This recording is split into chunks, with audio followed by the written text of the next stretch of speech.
12시에 많은 참여 바랍니다. 고맙습니다.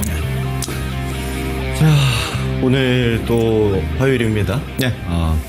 많은 종목 고민이 되는 순간이 아닐까라는 생각이 듭니다. 특히나 빅 이벤트들을 앞두고 있는 시장이기 때문에 더욱더 그런데요. 그런 지점들 해소하실 수 있도록 유튜브 또는 전화 통해서 여러분들의 종목 상담 도와드리도록 하겠습니다. 야인시대 출발하겠습니다.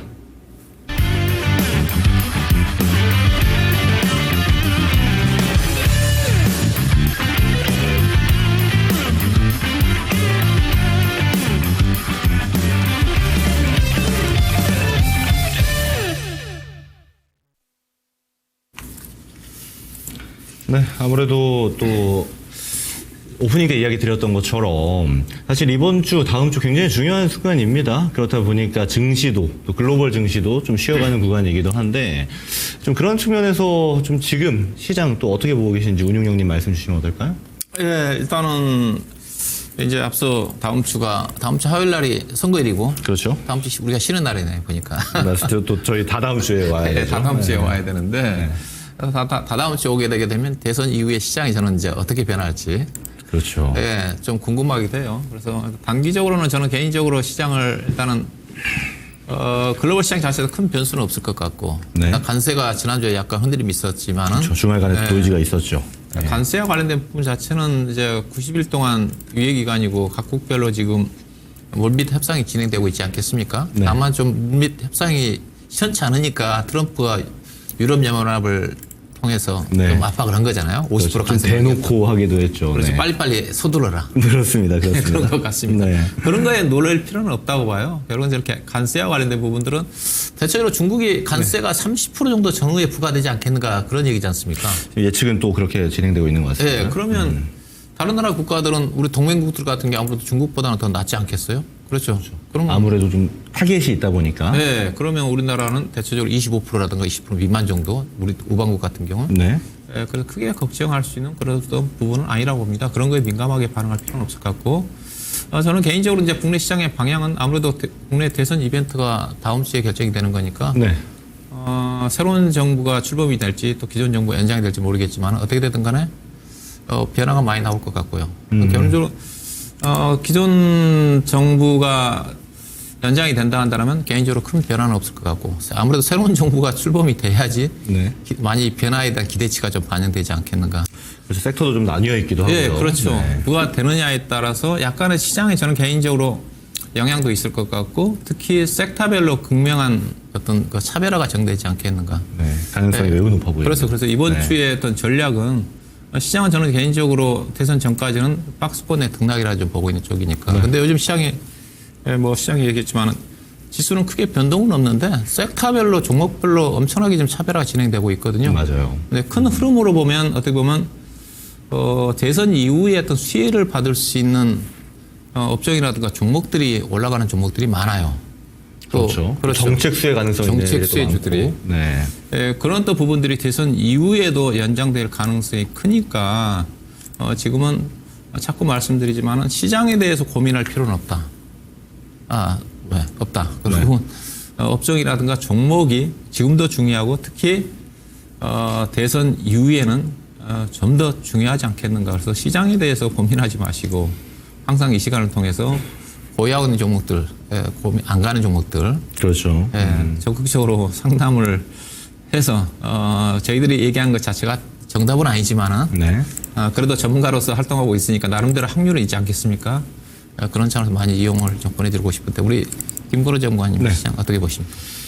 사실 제가 이 화요일 같은 경우는 명인들의 복귀 통해서 이미 시장 얘기 좀 잔뜩 하고 온 상태여가지고 디테일하게는 명인들의 복귀 재방송을 한번 시청해 보시는 걸 좀 권장드립니다. 유튜브에서 보실 수 있고요. 사실 오늘 섹터 일단 단기적으로 지금 움직이는 애들이 어디냐 하게 되면 거의 정해져 있습니다. 산업재, 원전, 조선, 방산, 또 소비재, 피부미용, 화장품, 뭐 피부미용, 바이오 같은 임의 소비재들이 있죠. 여기에 덧붙여서 간략하게 올라갔다 내려갔다, 그러니까 횡보세를 반복하고 있는 게 바이오, 반도체, 대형 섹터였습니다.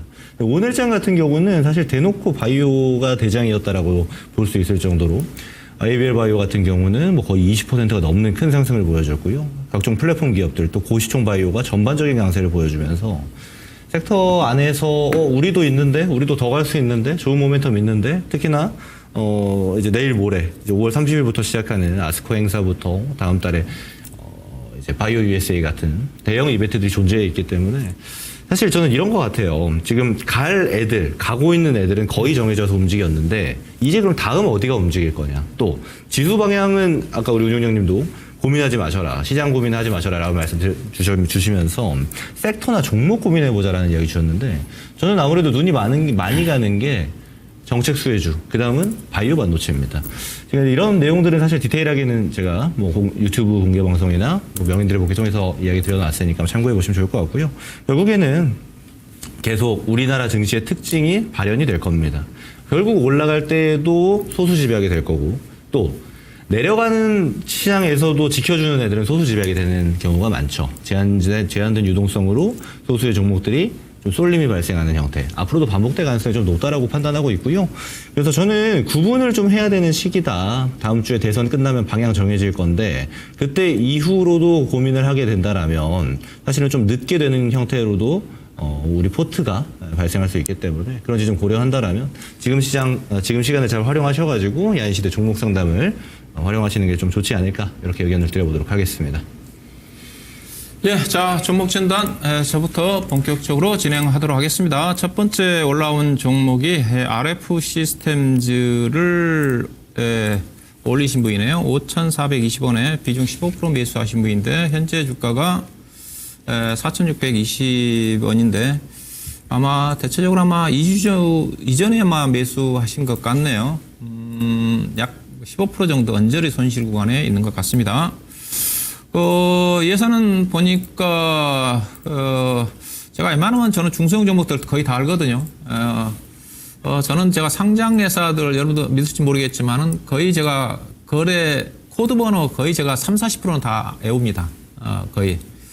제가 처음 보는 종목인데 보니까 작년 11월 달에 상장됐네요. 봤더니. 회사가 어떤 회사나 봤더니, 일단은 현재 시장과 맞는 종목이에요. 이게 방산과 관련해가지고, 설계 기술을 가지고 있는 회사거든요. 무기체와 관련된 그 레이더라든가 안테나 관련된 쪽인데, 근데 이제 요즘 뭐 방산 관련 종목들이 잘 나가니까 이 종목도 같이 요즘 워낙 이제 선도 종목 가니까 후발주들도 이런 관련된 종목도 주가가 가야 되는데 특히 회사가 이제 신규 상장 종목이니까 나름대로 좀 신선한 종목이거든요. 근데 주가가 못 간다. 그럼 문제가 있는 거죠. 딱 보면 회사가 매출액 단위를 보시게 되게 되면 2020년도 매출액이 245억인데 지금 작년도 매출액 327억이니까 연평균 매출액 성장이 10%도 채 안 돼요. 특히 작년도 같은 경우는 2023년도 대비해서 약간 소폭 역성장을 했거든요. 영업이익도 대체로 20억 미만이니까 영업이익률이 5%입니다. 5%. 그러니까 영업이익률이 그 회사에 대한 경쟁력이에요, 경쟁력.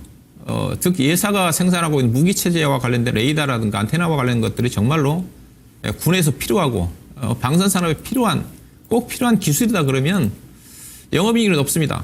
영업이익률이 최소한 15%, 20%도 제조회사라는 걸 감안한다. 돼야 되는데, 영업이익률이 5%밖에 안 된다. 즉, 100원어치 팔면, 원가 빼고, 여러 가지 관리비 다 빼고, 마케팅 빼고 나면 5원밖에 안 남는 쪽이에요. 그러면 시장에서 인정받기 쉽지가 않죠. 매출액 단위가 아무리 늘어나도 영업이익률이 5%밖에 증가되지 않는다. 1,000억 된다. 1,000억 매출, 지금 300억이잖아요. 1,000억 매출이 간다 한다 하더라도 영업이익 50억이에요. 50억이면 법인세 빼고 나면 단기순이익이 35억, 40억입니다. 35억, 40억이면 이 회사가 발행주식수가 1,300만 주잖아요. 1,300만 주니까 주당 EPS로 따지면 300원, 400원이에요. 근데 현재 예상 매출액 얼마? 300억이라고 했잖아요. 그러면 주가가 가기가 쉽지가 않죠. 쉽지가 않습니다. 그런 부분이라고 보시죠. 즉, 현재 시장과 딱 맞는 그렇던 그 섹터 쪽에 소속되어 있는 방산 관련 종목이지만은 예사의 어떤 성장성의 한계고 또 영업이익이 나타나는 자체는 기술 경쟁력이 그렇게 뛰어난 고부가치 제품을 만드는 회사가 아니다. 그렇게 좀 보시면 됩니다. 자, 그래서 주가가 못 간다. 현재 같은 시장에서 오늘 또 방산 관련 종목들이 러시아와 우크라이나 전쟁이 다시 조금 조만간 정전하지 않겠나 했었는데 전쟁이 다시 확대되는 분위기다 보니까 방산 종목들이 좀 움직임이 잠겨되는데 이 종목이 오늘 못 갔다는 거죠. 그래서 앞으로도 주가가 가기가 쉽지 않아 보인다. 그렇게 좀 말씀 좀 드리고 싶어요. 그래서 현재 주가 수준 자체는 예사 시가총액이 600억 단위밖에 안 되기 때문에 나름대로 주가 자체는 그렇게 뭐 비싸지는 않습니다. 회사가 작년 연말 기준에서 자본 총계 자체가 420억 단위 회사니까 PBR로 따지면 1.5배 되는 수준이기 때문에 그리고 회사가 부채 비율도 작년 아마 주시장에 들어오면서 자본도 확충이 되면서 부채 비율도 60-70%밖에 안 돼요. 그래서 이 종목은 하방도 제한적입니다. 당분간 재무 내용도 괜찮기 때문에 다만 위로 중성 종목도 기본적으로 성장성이 있어야 되거든요. 그래서 위로 올라가기가 어려워요. 그래서 이 종목 전략은 로우 리스크, 로우 리턴이니까 저가에 사서 고가에 팔아야 되는데 현재 기술적 지표로 본다 한다면 현재 매물층이 상장 위에 매물층이 두텁게 포진되어 있는 가격대가 우리 시청자님 매수한 가격이 5,400원이라고 했잖아요. 딱 그 가격이네요. 잠깐 이제 5,800원까지 갔지만 즉 5,500원 정도까지 갈 수 있는 주식입니다. 그 이상 가기는 상당히 어려워 보인다. 만약 5,500원, 600원 가게 되면 시가총액이 700억 정도 단위가 되잖아요. 700억 정도 단위가 되기 위해서는 상당히 좀 시간이 좀 필요하지 않겠는가. 그래서 목표 주가 짧게 잡으셔야 될 것 같습니다. 매도 목표는 우리 시청자 매수한 가격대인 5,400원 정도, 언저리 정도가 적정한 매도 가격이 될 것 같습니다. 손절은 걱정 안 하셔도 된다. 이 정도로 말씀드립니다. 네, 유튜브에서 문의 주셨습니다. 노머스 30만 원이라고 적어주셨는데 이거 3만 원 얘기하시는 거죠? 네. 최근에 이제 상장했던 엔터테크 종목인데 20% 비중 가지고 있습니다라고 질문을 주셨네요. 사실 이 노머스의 현재 가격을 보면 31,600원입니다. 근데 다른 말로 하면 지금 신고가 영역에서의 횡보가 발생하고 있는 엔터테크 중에 이제 신규주라고 판단을 하시면 되겠어요. 여기서 우리가 좀 봐야 되는 측면은 뭐가 있냐면 엔터 지금 분위기 굉장히 좋습니다. 오늘만 해도 YG 엔터 같은 엔터의 대표되는 종목들은 신고가 행진을 계속 이어나가고 있고 SM이라든지 하이브 같은 종목도 마찬가지입니다. 그래서 이런 측면들을 고려해 본다면 엔터 분위기 너무 좋기 때문에 그럼 노머스도 괜찮나요? 괜찮아요. 좋은 분위기 유지하고 있고 실제로 지난 분기 실적 같은 경우는 굉장히 잘 나왔죠. 그러니까 MD 사업, 뭐 굿즈라든지 또는 공연 사업이라든지 또 엔터 테크 중에서 플랫폼 사업도 진행하고 있는데 전반적으로 매출 다 잘 올라갔습니다. 다른 말로 하면 굉장히 좋은 종목이고 잘 타겟하셨는데 지금 중요한 건 뭐냐면 좀 높게 사셨어요. 그죠? 이렇게 높게 사게 되면 제가 항상 말씀드리는 게 아무리 좋은 종목이라도 고가권에서 사면 물릴 수 있답니다. 여러분 기억하실지 모르겠지만 지난 3월 중순 정도를 기점으로 해서 엔터주도 센 조정이 한번 나왔어요. JYP 실적 쇼크랑 함께 다른 엔터도 같이 내려가는 형태를 보였었는데 여기서 중요한 건 그런 식의 제3의 노이즈가 충분히 가능하다라는 겁니다. 언제든지 가능해요. 예를 들면 작년에 조선주들 좋은 거 누구나 알고 있었고 또 매출 캐파라든지 실제 수주량도 전반적으로 계속 증가하고 있음에도 불구하고 한 번씩 센 조정이 옵니다. 그래서 좋은 섹터는 언제를 우리가 매수 타점으로 보는 게 항상 좋냐면 좋은 섹터인 거 누구나 알고 있고 올해 내내 좋을 거라는 거 뻔하고 또 여기 덧붙여서 지금 중국 모멘텀까지 받고 있는 엔터 섹터들 언제 사야 될까요? 조정 나올 때 사야 됩니다. 지금은 이 고가권을 샀기 때문에 지금 불안하실 거예요. 그러니까 다른 말로 하면 이럴 때 돌파하는 자리에서 사게 되면 흔히 돌파 매매라고 부르는데 이런 데서 자본을 투입하게 되면 이렇게 위로 튀면 팔아야 됩니다. 기간 투자의 관점으로 보기 상당히 난해해진 자리가 돼요. 그래서 뭐가 있냐? 좋은 애들은 그러면 어차피 우상향이 나오는데 상관없지 않나요? 라고 보실 수 있겠지만 사실 주식 투자라는 거는 언제나 위험 자산이기 때문에 좋다라고 해서 무조건 좋다라고 보는 거는 옳지 않아요. 확신을 가져서는 안 됩니다. 언제나 두드려보고 건너가는 이런 형태가 필요한 건데 저는 그런 관점에서는 사실 타점이 좀 아쉽다라고 얘기를 좀 드리고 싶어요. 그래서 한번 팔고 가는 게 좋다라는 관점이고 그리고 또 하나는 지금 비중이 20%가 들어갔어요. 이거는 뭐가 있냐면 제가 이전에 이야기 드린 거랑 일맥상통한 내용인데 한번 주가가 잘 올라가는 주식들 있잖아요. 일자로 올라가는 게 아닙니다. 올라갔다 내려갔다 올라갔다 내려갔다 반복을 한단 말이에요. 그러면 반복하는 구간에서 우리가 해야 될 수 있는 건 뭐냐? 특히나 우리 같은 개인 투자자들이 할 수 있는 좋은 전략은 분할로 매수하고 분할로 매도할 수 있다는 겁니다. 그럼 그런 측면을 고려한다면 20% 한 번에 지금 고점에 들어간다면 리스크는 리스크대로 짊어지고 좋은 섹터이기 때문에 다행이긴 합니다만 리스크는 당연히 짊어져야 되는 거고 추가 매수하기가 굉장히 어렵죠. 최소한 3만큼은 사야 평단을 조절할 수가 있는데 추가 매수 때 3만큼 더 사면 40% 비중 가져가야 됩니다. 굉장히 헤비해져요. 하나의 섹터도 저는 웬만하면 30% 넘지 말라고 말씀을 드리는 전문가인데 하나의 종목에 40% 들어가게 되면 대응이 좀 어려워진다는 겁니다. 저는 그래서 종목은 잘 보셨는데 기다림이 좀 부족하지 않았나라는 생각이 들고요. 얘는 저는 비중을 좀 줄여서 가져가셨으면 좋겠어요. 이미 일단 어차피 첫 단추를 위에서 잡은 건 어쩔 수 없고 네 여기서 지금 엔터주가 랠리가 계속 나오다 보니까 당분간은 랠리가 좀 지속될 가능성이 상당히 높고 소비재들이 전반적으로 좋은 분위기를 형성하는 것이 그런 것인데 저는 비중을 좀 줄이셔가지고 한 반 정도 줄이자. 그래서 내려오게 되면 내려오는 구간은 전 이 27,000원에서 25,000원 되는 구간까지 좀 열릴 수 있다라고 개인적으로 판단하는데 내려오면 여기서 한번 더 담는 전략으로 해서 평단을 좀 낮추는 전략이 필요해 보인다. 이렇게 의견을 좀 드리고 싶어요. 종목은 잘 보셨어요. 섹터도 좋고. 그래서 만약에 내려오게 돼서 비중을 담았다라면 기간 투자의 관점으로 가능하다. 근데 그게 아니고 지금부터 해서 위로 좀 쏘는 형태가 나오게 되면 최근 고점이 35,000원이잖아요. 이런 구간에선 한번 짧게 수익 실현을 해두시는 게 좋아 보인다까지 좀 곁들여서 이야기를 드려보도록 하겠습니다. 예, 자, 오늘 그 상한가 들어간 종목, 좋은 종목 가지고 계신 분이 올려주셨네요. JS 코퍼레이션입니다. 8,900원에, 20% 보유하고 계신 분인데요. 예, 오늘, 상한가, 들어간 종목이에요.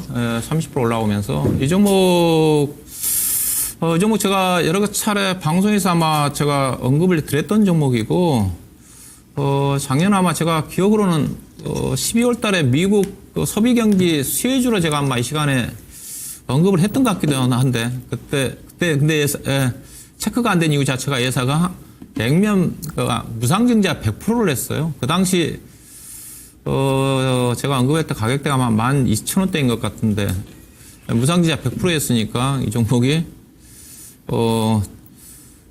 거의 지금 아마 2만 원대가 넘어간 가격인 것 같은데 왜 이 종목이 어떤 회사냐면요. 요즘 이런 종목이 간다는 걸 제가 좀 말씀드리고 싶어요. 이 종목 올랐는데 앞서 시장의 패턴이 이것도 대선 이후에 여러 가지 어떤 정책 변화에 따라서 움직이는 종목들입니다. 요즘 이런 종목들을 잘 찾으셔야 됩니다. 이런 종목들이 많아요. 중소형 종목도. 이 종목이 어떤 회사냐면 의류회사 쪽입니다. 이게 OEM 의류기업이에요. 회사의 주요 생산 거점은 아마 인도네시아라든가 방글라데시를 통해 가지고 미국에 있는 의류회사 대표적인 회사 거래관계를 갖고 있는 회사가 갭이라는 회사가 있습니다. 의류회사 있죠. 여기에 매출 비중이 좀 많아요. 회사 주 제품 자체는 핸드백하고 본래 회사 번호 자체가 핸드백이라는 회사였는데 코로나 국면 때 국내에 있는 약진통상이라는 의류회사를 거의 560억인가요? 제 기억으로는 거의 헐값에 인수했어요. 근데 그 의류회사가 대박 났죠. 코로나 국면 때문에 의류가 안 팔릴 줄 알고 그 약진통상이라는 회사가 재무내용도 안 좋고 그래서 JS 코퍼레이션한테 거의 헐값으로 넘겼어요. 근데 의외로 코로나 국면 쪽에서 아웃도어 시장을 중심으로 해서 의류 시장이 폭발적으로 영업매역을 중심으로 해서 성장을 하다 보니까 그 당시 대박이 났죠. 그러면서 560억 주고 인수한 회사를 거의 1년, 2년 만에 빚을 다 갚았어요. 그러고 난 다음에 이제 가벼워지면서 이 회사가 돈을 엄청나게 벌다 보니까 작년도에 하얏트 호텔을 인수했습니다. 하얏트 호텔인가요? 그 2,000억 주고 인수를 해서, 이 회사가 의류회사인데 또, 호텔 사업까지 진출한 것 자체가 시장에 상당히 이제 부정적으로 작용을 했어요. 실적은 엄청나게 좋은데, 회사가 영업이익 보면 1,000억이 넘습니다. 조그만 회사가. 근데 이제 시장에 이제, 불확성 해소가 되다 보니까 이제 주가 재평가 작업이 빠르게 좀 진행이 좀 되고 있는 게 아닌가 봐야 될 것 같은데, 이게 회사가 실적을, 펀드멘탈을 좀 보여드릴게요. 회사가. 나타나시죠? 회사가 작년도 영업이익이 1,200억이에요. 올해 지금 1,500억을 예상을 하는데 의류회사들은 계절적인 요인들이 많기 때문에 분기 단위로 작년 동기와 실적을 비교를 해야 됩니다. 작년도 이번 예사가 1분기 때 실적이 좀 발표가 됐는데 1분기 때 영업이익 283억이 났어요. 1분기가 의류회사들이 대체적으로 성수기는 아니거든요. 3분기 때가 성수기입니다. 근데 회사가 작년 1분기 때 영업이익 190억 났으니까 거의 50%가 증가된 거죠. 그래서 올해 1,500억 정도는 거의 이익이 나온다고 보시면 됩니다. 매출액도 회사가 저성장하는 회사가 아니에요. 우리 회사들. 회사 보시면 2023년도에 8,600억 매출인데 작년도 1조 1,000억, 올해 1조 4천억이거든요. 근데 왜 주가가 갔느냐? 그게 중요하죠. PER이 어제 종가 기준해 가지고 PER이 3배밖에 안 돼요. 3배밖에. 그다음에 요즘 저 PBR 종목들이 간다고 그랬잖아요. 왜? 저 PBR 종목들이 갑니다. 그게 이제 상법 개정과 맞물려서, 새로운 정부 출범에 따라 가지고, 주주가치 제고 차원에서 여러 가지 정책들이 진행이 좀 될 거다. 그런 차원이거든요. 그래서 PER도 낮고 PBR이 낮은 종목. 그러다 보니까 이 종목이 단기간에 주가가 급등을 하는데, 근데 의류 관련 종목 중에서 또 알게 모르게 가는 종목이, 영업무역 같은 경우도 영업무역 차트입니다. 이것도 실적이 엄청나게 좋은 회사거든요. 근데 그동안 시장에서 관심을 못 가졌던 주식이잖아요. 또 의료업종 같은 경우도 대표적인 미국의 관세 피해주로 인식되다 보니까 주가가 못 갔던 건데 그런 악재에도 불구하고 이런 것들이 간다는 것 자체는 앞서 얘기했다시피 이미 새로운 정부 출범에 따라 가지고 기대치가 반영이 되면서 이런 주식들이 간다는 겁니다. 근데 우리 개인 투자가들 관심 어디 있어요? 다 지금 2차 전지, 반도체, 제약바이오 저기만 쏠려져 있죠. 이런 장세의 흐름이 앞으로도 계속 진행될 가능성이 큽니다. 그래서 자 그러면 제이스 코퍼레이션 매수하신 분 8,900원대에 사셨는데 그게 아주 싼 것도 아니었거든요. 이 종목이 거의 무상증자 위에 7,000원대까지 좀 떨어졌다가 아마 무상증자를 50% 정도 했나 보네요. 그러니까 해서요. 근데 이 종목 적정 주가는 과거에 시장으로 본다 한다면 과거로 본다 한다면 4만 원, 5만 원짜리 주식입니다. 근데 시장에서 이런 종목들이 관심이 없다 보니까 부담 평가를 못 받다가 오늘 뭐 급등이 좀 나왔는데 오늘 수급 좀 볼까요? 오늘 기관하고 외국인 투자가들이 많이 사지는 않았지만 기관이 좀 꾸준히 매수하고 있는 것 같고 이거는 계속 우상향할 겁니다. 오늘 이제 주가가 30% 올랐기 때문에 PER 단위로 5배 정도, 4.5배 정도까지 올라가게, 4.5배 정도 좀 되겠네요. 6배 정도까지 맞추시면 될 거예요. 아직까지는 이런 종목들이, 나중에 이제 이런 것들이 평가받으면 기본적으로 될 것 같은데 6배 되면 가격이 적정 주가가 얼마냐? 주당 EPS가 2,866원이잖아요. 그러면 이 종목 적정 주가 17,000원입니다. 17,000원, 6배 정도 적용한다 하더라도. 그래서 오늘 주가 급등했기 때문에 내일부터 반영하지만 조정권에서는 계속 관심이고, 최소한 매수하신 분은 14,500원, 15,000원 정도. 18,000원 정도가 적정 주가면 주식은 무릎에 사서 어깨에 팔라고 그랬잖아요. 어깨에 해당되는 가격이 15,000원이니까 15,000원대 정도까지 가져가면 되지 않겠는가. 그렇게 좀 말씀 좀 드립니다. 네, 이어서 진행하겠습니다. 명신산업 7,562원에 20%입니다. 장기로 가져가고 싶은데 어디까지 봐야 할지 조언 부탁드립니다라고 질문 주셨네요. 저는 이유가 조금 궁금해요. 일단 장기로 보시려는 이유가. 근데 일단 이유는 따로 남겨두진 않으셨기 때문에 제가 좀 보고 얘기를 드리자면 일단 명신산업 대표적인 이제 MS그룹의 캐시카우라고도 알려져 있죠. 근데 이 캐시카우라는 대표적인 종목들 보면 뭐 두산마켓이나 명신산업 같은 종목들이 각각 그룹에 좀 돈 잘 버는 기업들인데 잘 생각해 보면요, 이 캐시카우 기업들은 돈은 잘 버는데 주가는 잘 안 가는 기업들이 많습니다. 명신산업 자동차 부품주예요. 게다가 주요 고객사가 이제 현대도 있지만 테슬라에도 부품 공급 진행하고 있기 때문에 모멘텀 과거에 받을 때는 테슬라 모멘텀도 받기도 했던 기업입니다. 근데 지금 보면 사실은 완전 시장에 소외된 형태를 띠고 있어요. 근데 여기서 우리가 중장기로 보려면 기대값이라는 게 필요합니다. 어떤 걸 기대할 거냐. 먼저 첫 번째 볼 수 있는 건 자동차 부품주답게 굉장히 저피 비율줍니다. 지금 보면 증권이나 뭐 금융주들, 뭐 은행주들 포함해서 뭐 보험주 다 같이 막 상승하고 있죠. 대표적인 저PBR 종목입니다. 정책 수혜 가능성이 시장에서 또렷해지다 보니까 같이 올라가고 있는 건데 자동차 부품은 아직 탄력도는 많이 없는데 그렇게 진행될 가능성이 좀 있죠. 지금 PBR 기준으로 보면 0.6배입니다. 밸류 프로그램의 목표치 1배로 보면은 주가 상승이 약 대강 계산해도 한 2배 정도 올라갈 수 있겠구나 정도는 예측할 수 있어요. 뭐 기간은 불특정하다 하더라도. 그리고 또 하나 볼 수 있는 게 말씀드렸던 것처럼 테슬라에 대한 모멘텀인데 테슬라 모멘텀 기대값으로 놓고 명신산업 사시는 거는 저는 그럴 바엔 테슬라 사는 게 낫답니다. 실제로 테슬라가 모멘텀을 가지고 상승을 보여줄 때 명신산업 거의 움직이지 않거든요. 그래서 궁극적으로는 지금 우리가 기대할 수 있는 거는 정책에 대한 수혜예요. 근데 정책에 대한 수혜가 이 종목을 장기 투자할 만한 가치가 있느냐라고 보면은 저는 일부 비중은 가져가 볼 만하다라고 얘기 드리고 싶습니다. 특히나 지금 시장의 스탠스를 보게 되면 전반적으로 지주사부터 포함해서 아까 제가 금융주들 얘기 드렸잖아요. 잘 올라가고 있거든요. 명신산업도 그 중에 하나가 될 가능성이 전 있다라고 판단합니다. 그럼 그런 관점이면 지금 차트 보면서 얘기 드릴 건데 되게 싸게 잘 사셨어요. 진짜 이 하락의 끝자락에서 사셨어요. 네, 그죠? 제가 이런 부분 되게 칭찬해 드리고 싶어요. 기다리고 기다렸다가 이런 건 다 시장 영향으로 내려가는 형태거든요. 그럼 시장의 형태로 쇼크 받고 있을 때 매수 들어가는 거. 정확하죠. 지금 4월 6일부터 관세 노이즈로 시장 쭉 빠졌으니까 4월 9일 날 저점 나온 거거든요. 잘 사셨다라는 판단이 들어요. 그래서 얘는 그러니까 우리가 지금 0.6배니까 한 배 채우려면 0.4배 정도가 더 플러스가 돼야 되는데 사실 그렇게 계산해서 보시는 것보다는 저는 이 12,500원 정도 되는 구간 있죠. 여기부터는 매도 잡고 가겠다라고 하면 안정 수익권 정도 누릴 수 있겠다라는 판단이 듭니다.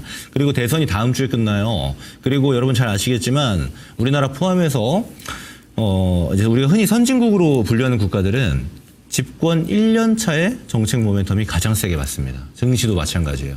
그럼 그런 거 기대해 본다라면 지금 유력 주자들이 다 증시를 어떻게 부양하겠다라는 이야기가 같이 나오고 있는 만큼 좀 기대해 볼 만하다라고 판단하고요. 일단 1차 목표가는 12,500원 두고 그 위에서부터 분할로 매도 잡는 형태가 필요하다. 근데 여기서 자세히 보셔야 되는 거는 지금 거래가 없잖아요. 이 거래가 과거처럼 이렇게 붙어주면서 위로 뻗어주면 조금 더 홀딩해 볼 만합니다. 네, 그래서 그건 좀 대응의 영역이니까 1차로 12,500원 그 위에서는 거래 붙으면서 자동차 부품이라든지 저폐비율주들이 올라가는 같이 가는 흐름이 발생한다면 좀 더 홀딩해봐도 되는 영역으로 둘 수 있겠다. 이렇게 의견을 드려보도록 하겠습니다. 예, 자, 인텍플러스라는 종목을 가지고 계신 분인데요. 예, 매수 가격이 꽤 높네요. 12,800원에 10%를 보유하고 계신 분인데 기다리면 매수 가격이 올까요? 추가 매수 가능한지 내용과 함께 올려주셨습니다. 현재 9,000원이니까 주당 거의 지금 4,000원 가까이 손실이 나 있는데요. 이 종목이 어떤 회사냐? 차트 좀 보여드릴게요. 자, 이 회사 차트 보시면 주가가 거의 뭐 48,000원, 5만 원대까지 갔던 주식이에요. 언제? 2023년도 7월 달에, 2023년도 7월 달에 이때 종합주가 지수가 몇 포인트 되어 있을까요? 아마 2,600, 700 정도 좀 될 것 같은데. 이 종목이 갔던 이유가 있죠. 회사가 반도체, HBM 반도체 검사 장비 이 시장의 성장성을 가지고 움직였던 주식입니다. 그 당시 항상 주목을 받았던 주식인데, 당시에 이제 HBM 반도체 시장이 자꾸 이제 고단화가 좀 되다 보니까, 고단화 진행되는 국면 쪽에서 반도체 검사 장비 시장 자체가 상당히 주목을 받을 거다. 그래서 가장 기술력이 뛰어난 회사가 인텍플러스다.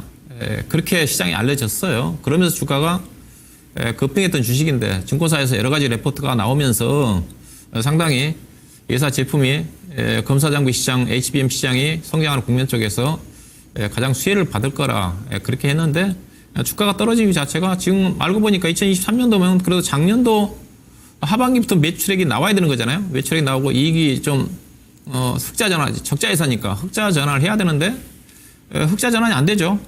계속 지금 작년도도 연간 단위로 오히려 적자가 늘어났고 매출액이 증가됐는데 2023 작년 연간 적자가 예사가 거의 120억 났어요. 단기 순실 156억. 2023년도에 비해서 적자가 늘어났다는 거죠. 그러면 예사 전혀 아니죠. HBM 시장 자체는 지금 폭발적으로 지금 성장을 하고 있는 쪽인데 삼성전자는 아직 따라가지 못하고 있는 쪽이지만은 이와 관련된 제가 이 회사를 왜 하냐면요. 저도 이와 비슷한 회사에 이와 비슷한 기술력 갖고 있는 회사를 매매했던 주식이 펜트론이라는 회사입니다. 이 펜트론이라는 회사하고 똑같아요. 예. 근데 이 회사는 덜 떨어졌어요. 이 주식은 저도 이 종목 주가 4, 5천 원대 관심이 가있던 주식인데 12,000원까지 거의 200% 올라갔던 주식이에요.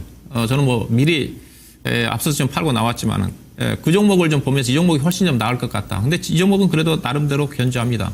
근데 이 종목도 마찬가지예요. 똑같은 기술이에요. 회사도 머신 기술을 가지고 있고. 근데 회사도 적자입니다. 작년도 570명. 그래서 이 회사도 마찬가지예요. 요즘 이 회사도 지금 계속 IR 활동을 하면서 회사가 좋아질 거라 얘기를 하는데 실적이 나와야 되는데 IR을 너무 많이 해요. 너무 IR을 많이 한 회사들 조심하셔야 돼요. 실적이 좋아지면 IR 안 해도 주가 가는데 결국 실적이 매출이 따라주면서 올라가면서 IR 하면 괜찮은데 그래요. 그러니까 에이텍플러스 똑같다고 제가 말씀드리는 겁니다. 그래서 펜트론도 지금 제가 보기엔 게 아닌 것 같고 인텍플러스도 아닌 것 같고 그럼 HBM 시장이 계속 형성되면 검사 장비 시장 자체는 분명하게 혜택을 보는 회사가 있을 건데 어떤 기업이 있을지 현재로 봐서는 별로 나타난 것 같지는 않아요. 그래서 인텍플러스 추가 매수는 안 될 것 같습니다. 다만 주가가 48,000원대짜리 주식이 9,000원대까지 떨어졌으니까 그렇죠? 5분의 1 토막 났으니까 일정 수준 반등 나오겠죠. 일정 수준. 그냥 가지고 있으시라고 얘기해 드리고 싶어요. 물론 가격적인 메리트 본다는데 워낙 떨어졌으니까 또 8,000원대가 저점이고 바닥을 좀 다지고 있기 때문에 물타기를 좀 권해드리고 싶은데 일단 뭐 펀드메탈 개선 요인이 있어야 되는 거 특히 1분기 같은 경우 어느 정도 매출액이 증가되면서 개선되는 조짐이 좀 나와야 되는 건데 적자가 1분기 때도 더 늘어났잖아요. 49억이잖아요. 이대로 가다가는 작년도 1분기 때 예사가 적자가 25억 났는데 올해는 지금 50억 되잖아요. 작년보다 적자가 2배나 일어났어요. 그러면 예사 재무내용도 안 좋아요 지금요. 작년 연말 기준에서 부채 비율이 172%, 자본이 455억밖에 안 남았잖아요. 그러면 올해 200억 적자 나면 예사 얼마 남아요? 그걸 생각하셔야 되잖아요. 자본 200밖에 안 남습니다. 그러면 예상 부채 비율이 현재 170%인데 부채 비율이 얼마까지 갈까요? 부채 비율이 부채가 작년 연말에 786억, 올해 연말에 자본금이 200억이면 부채 비율이 대충 계산하면 400% 올라가네요. 그럼 예상 올해 분명히 증자합니다. 증자 안 하면 전환사채라든가 발행을 해요. 이런 주식은 사서는 안 되죠. 사서는 안 됩니다. 그래서 일단 보유하고만 있어요. 보유하고 있으시고 반등 시 매도 의견입니다. 사더라도 2분기 시점에 흑자 전환한다든가 그러면 그때 확인하고 사든지 해야 되겠죠. 그래서 일단은 워낙 많이 빠져서 제가 매도 의견을 제시해드리지 않는데 반등 시점에서 매도인데 일단은 보시면 반등이 나올 수 있는 가격대도 현재 정해져 있어요. 현재 올해 3월 달에 주가가 올랐던 가격대가 지금 12,000원이잖아요. 그리고 여기에 뭐 올해 2월 달에 주가가 한때 17,000원대까지 갔던 주식인데 일단은 현재 실적이 검증된 상태니까 올해 2월 달 같은 경우는 작년 연말 실적이 올해 실적이 좋다는 전제하에 주가가 움직였던 것 같은데 현재로 봐서는 제한적일 것 같습니다. 일단 좀 보유 현금은 다른 쪽으로 좀 매수를 하시고 일단은 잘 하면 현재로 봐서 기술적 반등 목표는 저는 개인적으로 1,500원 정도에서 11,000원을 좀 제시해드리고 싶지만 비중이 뭐 10%밖에 안 되는 수준이기 때문에 12,000원 정도 언저리 정도 11,800원, 16,600원 정도가 좀 될 것 같네요. 그 정도 올라오면 매도해가지고 다른 종목으로 교체하는 전략이 필요하지 않겠는가 그 정도로 말씀 좀 드리도록 하겠습니다. 네, 이어서 진행하겠습니다. 현대 롯데엠 52,000원에 비중 20%입니다. 15만 원까지 보고 있는데 지금 수익 실현해야 될까요? 계속 보유하고 있어야 될까요? 야, 이분 지금 차트 잠깐 띄워주시겠어요? 대단하신 분입니다. 이렇게 제가 하시라고 보통 많이 말씀을 드리는데 정말 잘하셨어요. 제가 왜 이렇게 얘기 드리냐면 차트 잠깐 같이 보겠습니다. 자, 작년 11월, 12월 여러분들 기억하실 겁니다. 어떤 시기였냐면 계엄 사태가 있었죠, 국내에서. 그리고 트럼프 대통령의 당선 이후로 증시가 한 번 더 세게 하라 그랬습니다. 그때 그 당시에 주도주군이라고 볼 수 있었던 당시에는 이제 방산, 조선 산업체 중에서는 이제 원전 출발 안 할 때였죠. 해당 종목들이 엄청 빠졌었어요. 제가 그때 당시에 이제 추천주로도 이야기 드리면서 지금 물반 고기반이다. 주도주 중에 아무거나 잡으셔도 된다. 이런 이야기도 드렸었는데 실제로 행동하신 분입니다. 비중도 잘 채웠고요. 그리고 가만히 두니까 어때요? 랠리가 쭉쭉쭉 나오는. 지금에 와서 보면은 뭐 이게 빠진 건가요? 라고 할 수 있지만 이때로 돌아가잖아요? 이거 못 삽니다. 이렇게 급락 나와버렸는데 신고가에서. 근데 그거 굉장히 잘하신 거예요. 그리고 시장이 안 좋을 때 주도주가 빠지면 다음 차시로 올라가는 건 해당 빠진 주도주가 갑니다. 새로운 애가 가는 게 아니에요. 이런 측면들 고려해 본다면 굉장히 잘하신 거고 홀딩도 저는 끝까지 잘 해오셨다라고 봐요. 근데 지금 가격 설정을 15만 원 하셨는데 15만 원의 설정 이유가 저는 조금 궁금하긴 해요. 왜냐하면 지금은 조금 더 봐도 됩니다. 물론 조금. 왜 제가 이렇게 얘기 드리냐면 지금 글로벌 방산 모멘텀이 너무 좋아요. 실제로 유럽에 있는 대표적인 방산 기업들 다 신고가입니다. 일본 신고가예요. 미국 신고가입니다. 우리도 마찬가지예요. 글로벌 애들이 다 같이 날릴 때는 걔네들이 꺾일 때까지는 글로가 본다라는 생각으로 가는 게 좀 좋습니다. 실제로 우리도 추종하는 형태가 글로벌 모멘텀을 그대로 추종하기 때문에 저는 그래서 일단 1분기 실적 보면 어닝 서프라이즈 나왔죠. 네. 게다가 추가로 지금 기대되고 있는 게 여러분 우리나라가 특이한 상황이잖아요. 그러니까 조기 대선이 발생했기 때문에 글로벌에서 대통령의 빈자리가 공백을 만들어버린 사업들이 몇 가지 있습니다. 대표적으로 알래스카 LNG도 대선 이후에 최종 우리나라가 오케이 할지 안 할지가 결정 날 것으로 보여지고 그리고 폴란드 2차 계약건도 마찬가지입니다. 지금 홀딩됐어요. 대선 이후에 이것도 계약 사인이 들어갈 것 같은데 저는 그런 것까지 기대한다라면 현대로템은 나쁠 게 없죠. 특히나 2차 계약이 지금 초안으로 나온 게 9조 원 정도 되는데 현대로템에서는 막대한 계약이 지금 코앞에 있는 거고 추가로 지금 루마니아라든지 뭐 페루, 중동에 있는 국가들조차도 의논하고 있는 단계이기 때문에 저는 사실 좀 더 보면서 가도 괜찮지 않을까 싶고요. 근데 그게 아니다. 제가 정량화 이런 거 굉장히 중요하다고 이야기 드렸습니다. 난 이거 사면 이때 팔 거다를 정했다. 그러면 제가 말씀드렸던 이 유기적인 대응 말고 15만 원 가면 매도하셔도 돼요. 그리고 충분히 갑니다. 지금 구조에서는.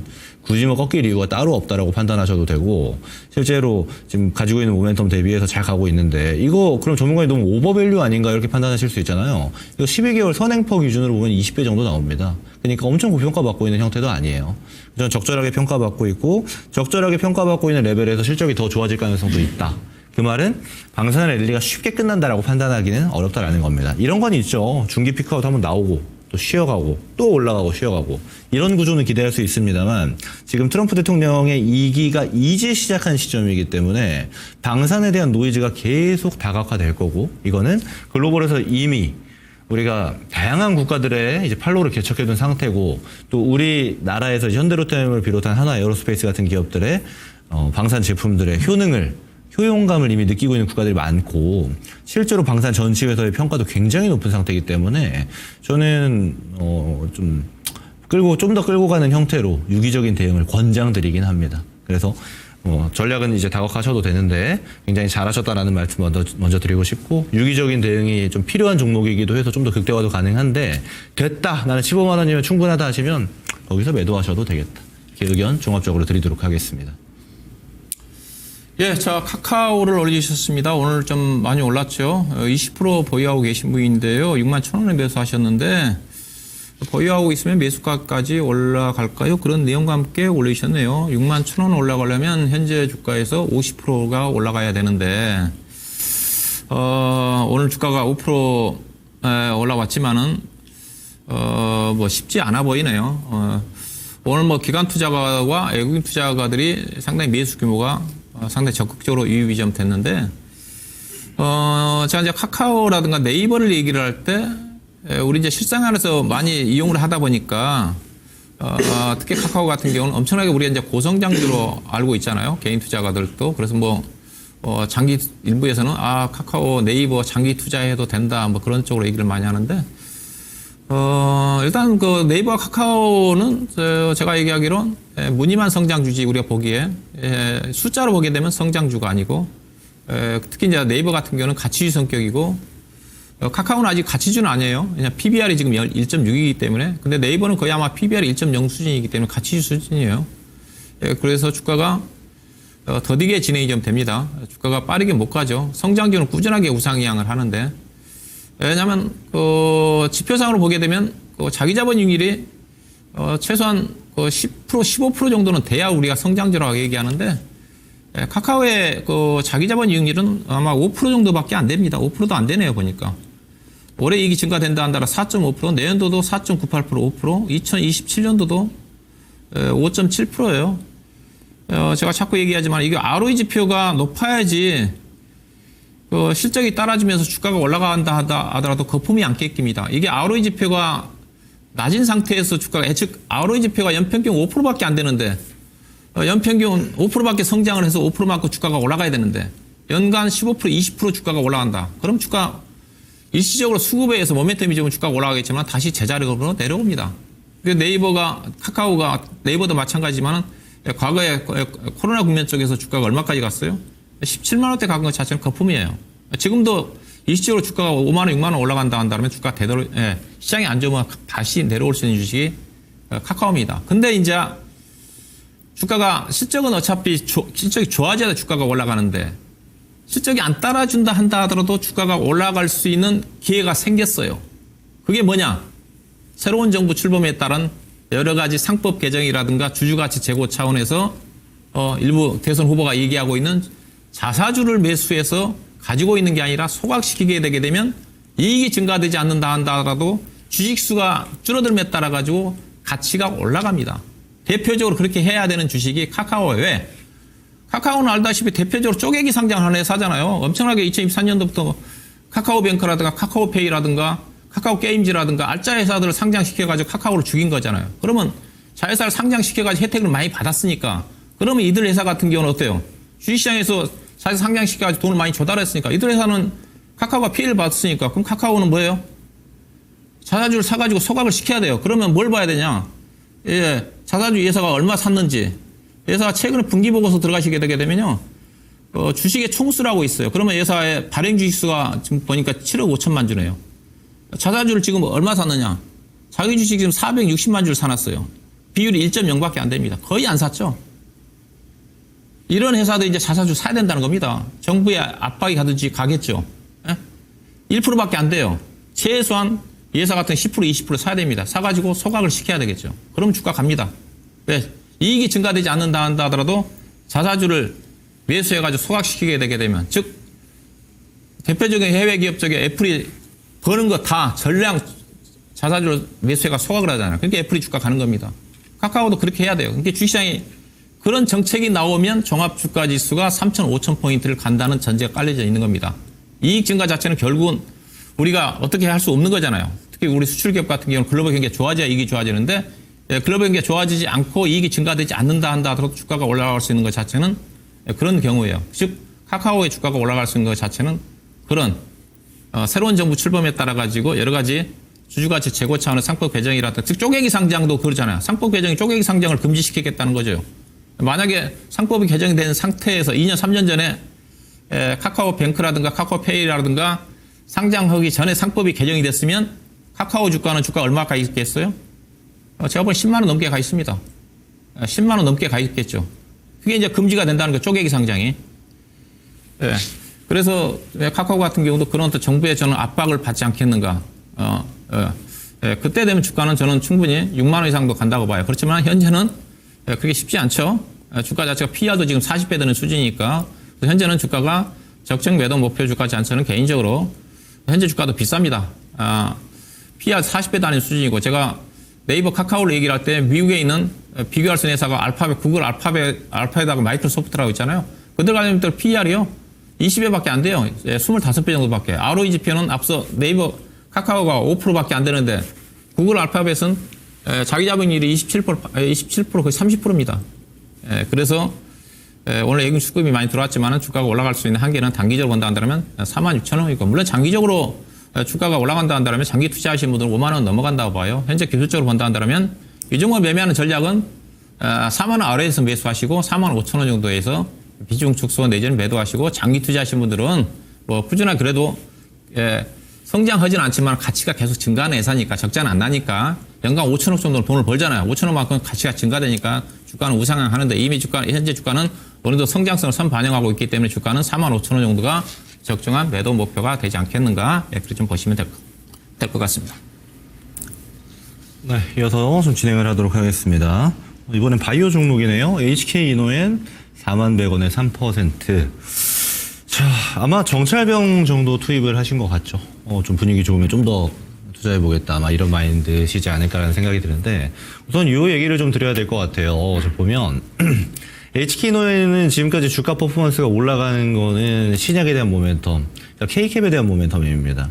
그러니까 역류성 식도염, 또 식도염을 비롯한 식도 질병들에 대해서 신약 타겟을 했고 실제로 미국 진출을 꾀하고 있죠. 일정상으로 보게 되면 올해 25년 4분기에 NDA 신약 신청 허가 신청을 받고 내년 26년도에 허가 받고 27년도 출시 계획을 지금 가지고 있는 기업인데 그렇다 보니까 K캡 임상 단계에서 데이터 좋으면 주가 위로 좀 쐈다가 또 조용해지면 주가 내려오고 반복을 해왔습니다.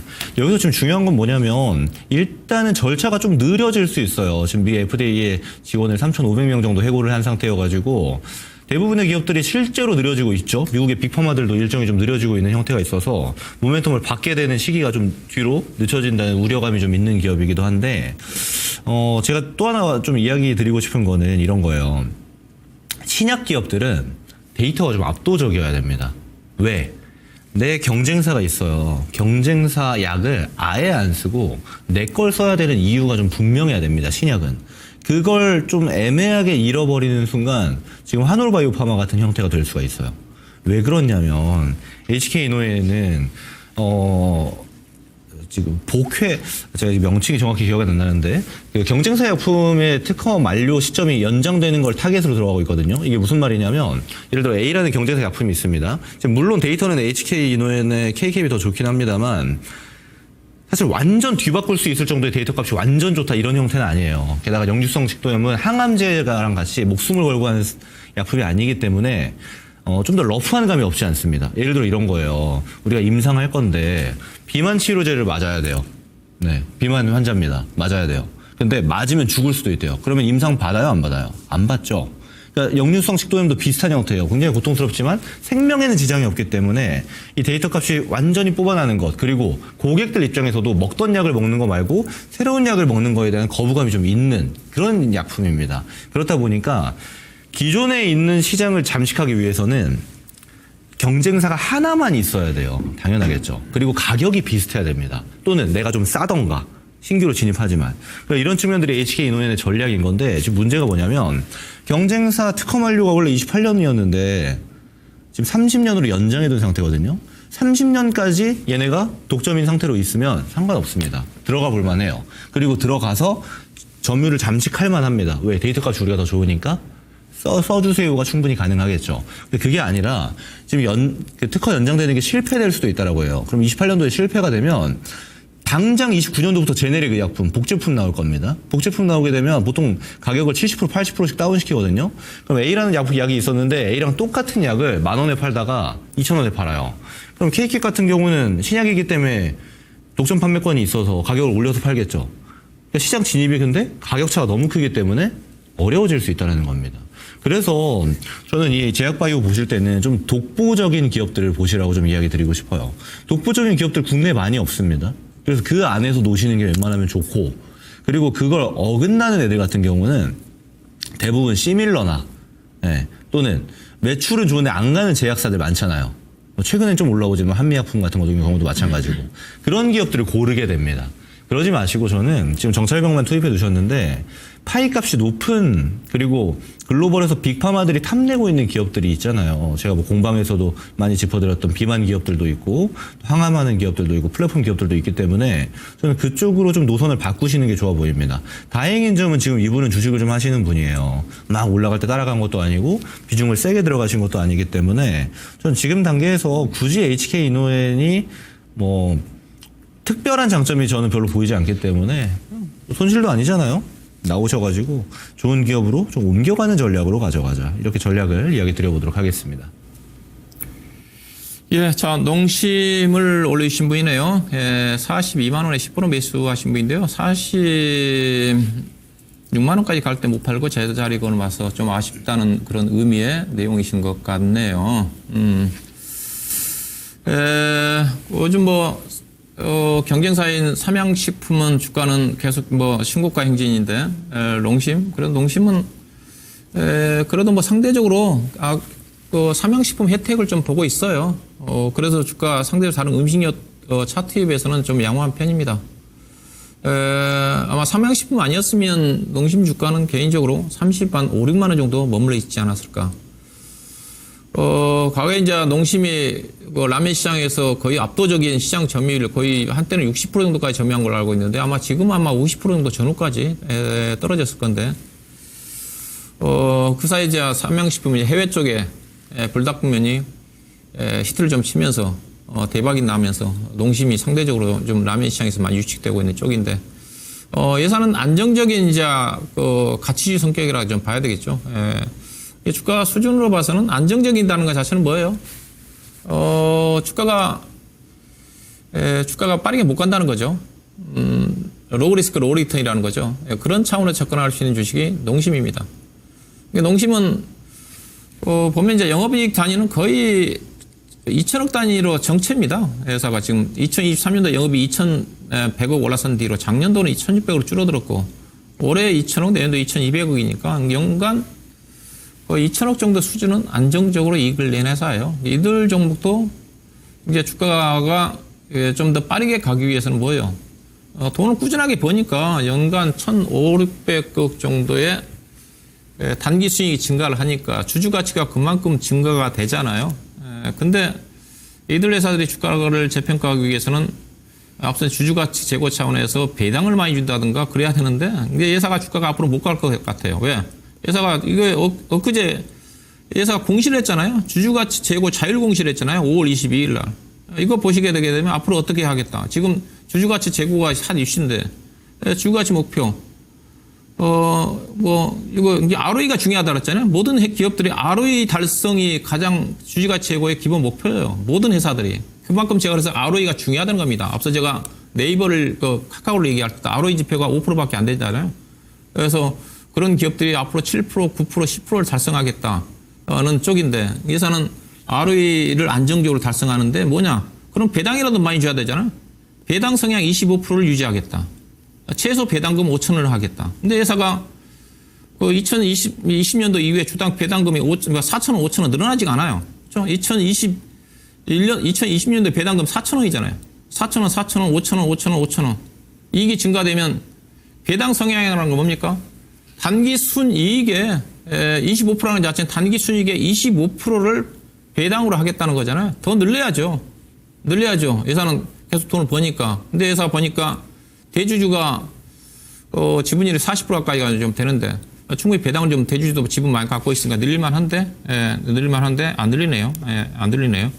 자, 그래서 이 종목의 주가 가기 위해서는 40만 원짜리 주가면 배당금 5천원이면 배당 수익률 1%밖에 안 되잖아요. 그러면 시장의 평균에도 못 미치거든요. 우리나라 상장 기업들 배당금이 많이 올라와가지고 배당 수익률이 거의 2% 넘거든요. 그러면 회사는 주당 배당금 최소한 10,000원 더 적죠. 배당 성향을 한 50% 정도 올려가지고 연간 1,500억 정도 이익 나면 700억, 800억 정도는 배당을 풀어야지 주가가 올라갈 것 같은데. 왜냐면 이 용심 투자하신 분들은 장기 안정적인 성향이거든요. 그런 분들한테는 최소한 은행 금리 이상은 줘야 되잖아요. 지금 2%, 3% 정기형 금리는. 그러니까 회사 주가 가격에서는 그렇게 되는데 주가가 배당 5,000원을 유지하겠다. 배당을 더 이상 안 주겠다는 거거든요. 그럼 주가 못 갑니다. 다만 안정적이에요. 그래서 우리 시청자님도 아마 목표 수익이 짧은 것 같아요. 46만 원. 42만 원에서 46만 원 뭐 10%인데 그 정도는 가죠. 그 정도로 갑니다. 그게 이상 기대하기. 왜냐하면 지금 현재 주가가 PER이 14배거든요. 14배인데요. 의비지 업종 자체가 현재 시장에서 주목을 할 수 있는 그런 업종은 아니니까 오버슈팅이 안 나오죠. 앞서 농심 때문에 주가가 그 정도로 올라와 있는데 맥시멈 가면 48만 원인데 현재로 봐서는 우리 시청자님 목표한 46만 원 정도가 욕심 부리지 않는 선에서 적당한 것 같고, 만약에 주가가 이제 40만 원대 초반이라도 내려온다 한다면 뭐 10% 정도는 안정적 수익을 낼 수 있는 주식이니까 뭐 추가 매수도 가능할 거고, 현재 보유하고 계신 분들은 46만 원 정도가 적정한 매도 목표가 될 것 같습니다. 네, 다음 전화 상담 진행해 보도록 하겠습니다. 자, 안녕하세요. 김근우입니다. 네, 안녕하세요. 네, 어떤 종목 궁금해 전화 주셨을까요? 네, 하나솔루션이요. 얼마에 비중 얼마나 사셨어요? 29,630원. 비중은 어떻게 될까요? 15%. 어떤 지점이 궁금하세요? 이게 제가, 올라갔는데 못 팔고 내려갔거든요. 그러셨구나. 예, 그래서 네. 이것도 어떻게 들고 있어도 괜찮은지, 얼마까지 갈 수 있는지, 손해 안 보고 나올 수 있나 싶었어요. 제가 드리는 얘기 잘 한번 들어보셔야 될 것 같아요. 네. 자, 우선은 이 주식 투자에 있어서는 그런 얘기 있습니다. 아무리 좋은 종목도요, 악재에 나오면 도망치는 게 좋아요. 대부분의 경우는 좋습니다. 하나솔루션이 지금까지 올라갔던 거는 제가 이 야인시대에서 추천주로 드리기도 했던 종목인데, 실제로 굉장히 많이 올라갔어요. 거의 70%, 80% 수익률까지 찍힐 정도로 많이 올라간 종목이에요. 근데 중요한 거는 뭐냐면, 올라갔던 거는 실적이 되게 잘 나왔습니다. 특히 1분기 실적이 되게 잘 나왔어요. 실적이 많이 나왔던 거는 어떤 형태가 있냐면, 이제 ITC, 그러니까 투자세 공제를 미국에서 많이 받았습니다. 미국에서 이제 주택용 에너지 사업이 있었습니다. 그래서 하나솔루션이 하고 있는 게 주택용 태양광을 공급하는 거였어요. 그래서 그것도 2,000원에 공급을 했는데 2,000원 보조금을 주는 겁니다. 하나솔루션한테. 그래서 2,000원 팔았는데 4,000원 주는 거예요. 그렇다 보니까 수익률이 굉장히 좋았죠. 돈도 많이 벌고. 그래서 그걸 토대로 해서 어닝 서프라이즈가 나왔던 기업입니다. 근데 중요한 건 이번에 나온 악재, 주가가 뚝뚝뚝 떨어졌던 이유는 뭐냐? 그걸 없애겠다는 거예요. 그래서 최종은 원래는 이제 32년까지는 IRA 법안을 기초로 해서 부정에 준다라고 했었는데 28년까지 단축을 시키겠다라는 겁니다. 그럼 이거 다른 말로 하게 되면 하나솔루션은 그러니까 우리가 앞으로 이만큼 돈 벌 거였는데 라고 생각했던 것들이 없어질 수도 있다라는 거예요. 그런 악재가 발생한 거예요. 그럴 때는 등장하자마자 수익 실현하고 나오셔야 되는 거예요. 구경하고 계시면 안 되고. 일단 그게 첫 번째로 중요하고, 또 하나는 그럼 이거 앞으로 좋아질까요는 저는 사실 좋아질 가능성이 좀 더 높다고 봅니다. 뭐가 있냐면 지금 하원 통과가 한 표 차이로 하원이 통과했어요. 다음은 상원 절차인데 상원 1차 투표가 아마 7월 초에 진행이 될 가능성이 매우 높습니다.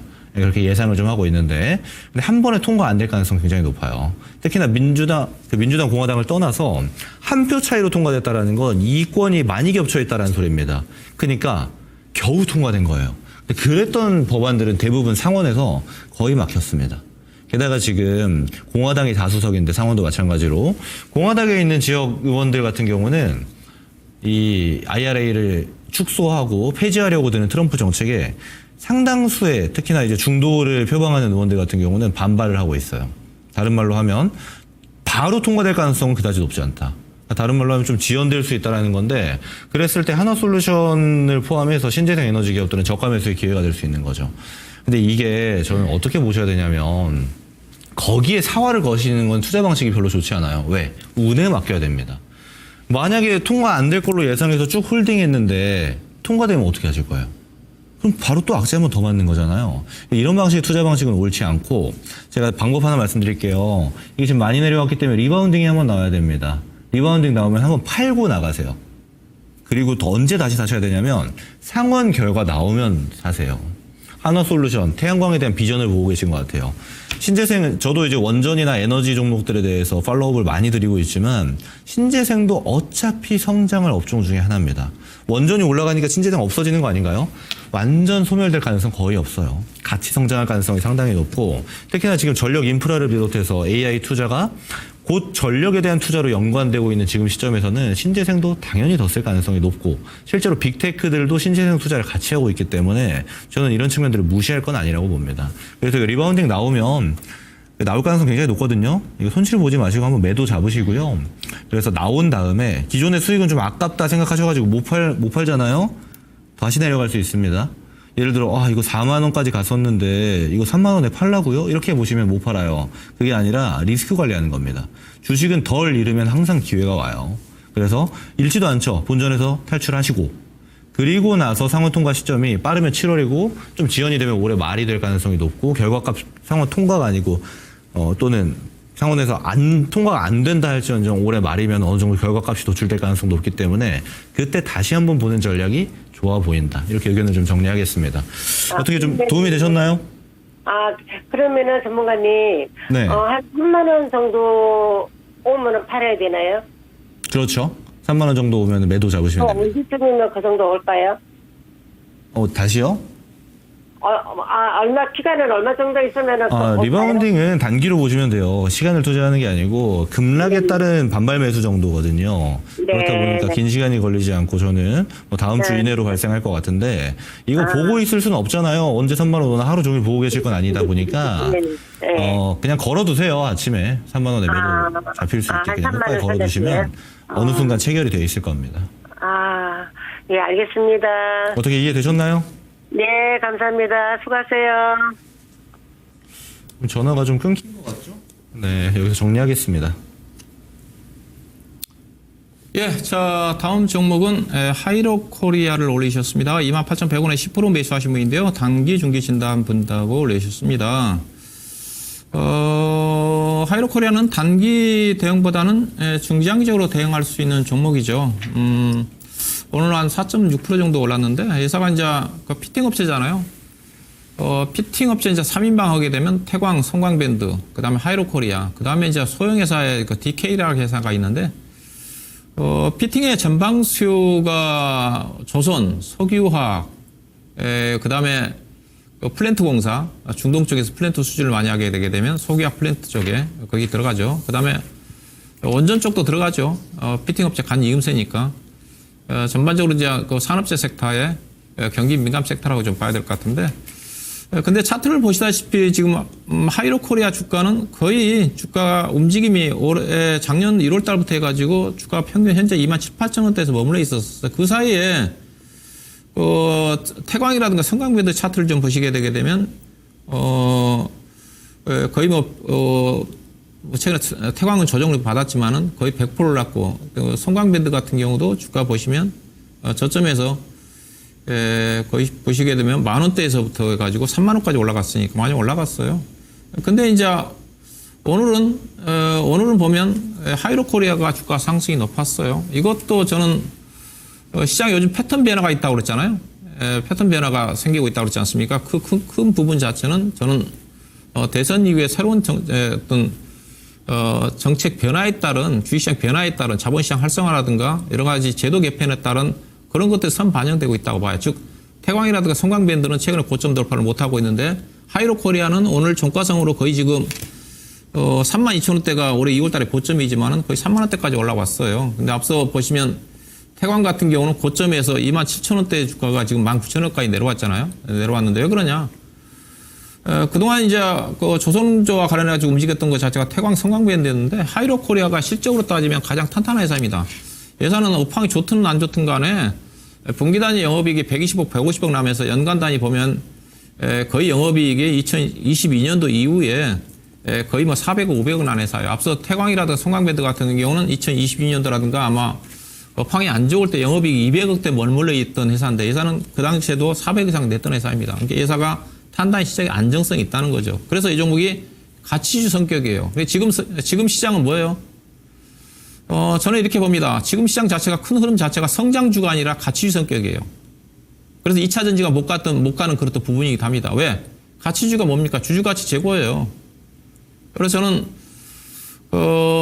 정부 출범 이후에 결국은 가치주가 더 위에 전개되지 않겠는가. 정부의 어떤 주식시장 여러 가지 활성화 정책과 관련된 저PBR이라든가 PR 종목들, 즉 가치 저평가된 종목들이 뜬다.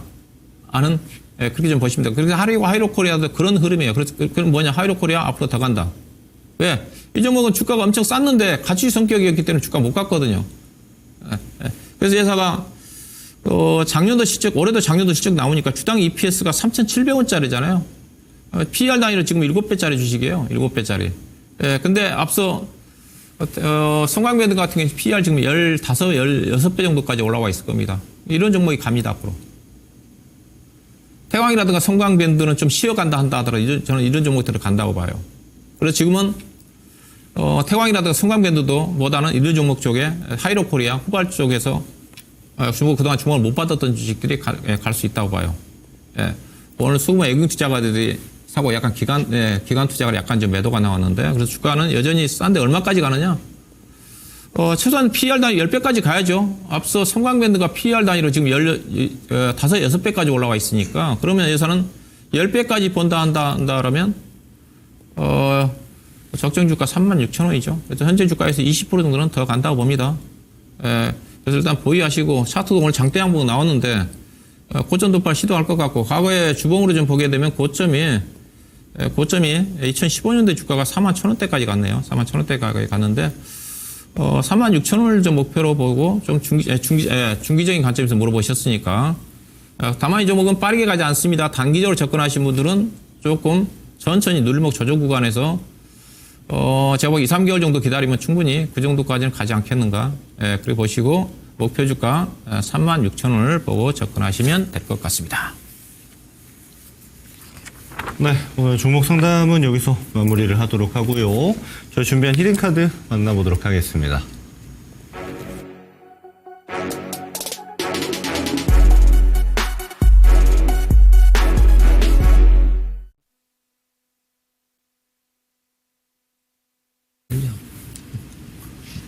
네, 오늘은 제가 먼저 좀 진행을 하도록 하겠습니다.